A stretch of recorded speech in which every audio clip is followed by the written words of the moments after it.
Why do we always have last names like Smith or Porter? It almost always comes from men's family lines. Right. There's a whole book about why. Back in the day, if a child came from your belly, from you, you know that that child is yours. But there was no paternity test back in the day to actually know whether the child was the man's. So then if the man gave his family's last name, it meant that the kid was yours. So in a way, a lot of the patriarchal systems are tied to sexuality and like sort of the property rights of that. But you know what's so interesting is my husband and I went to Nepal when we got engaged. We were on the Tibetan-Nepal border right there going through Manaslu, and the last bigger village that we were in, the death rate was so high just for people in general that women married multiple men. Women had like 4 to 5 husbands actually. And so when a baby was born, all of those men took care of that baby and you never knew who it was because so many people died. And actually the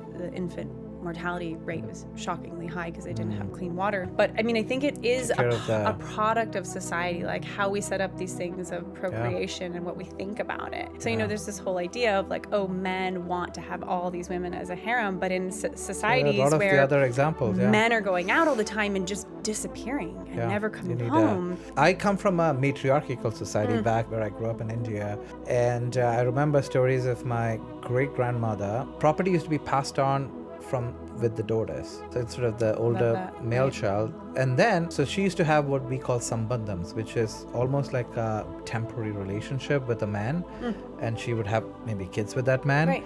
And then when she's done with the man, she used to put his belongings outside the home. And then he moved on. And then, so my great-grandmother had, I think, kids from like 2 or 3 men. And the second cousins are all like close to each other. So it was like a matriarchal system where the women had the power of property. Yeah, who has property? That's a big one. Right.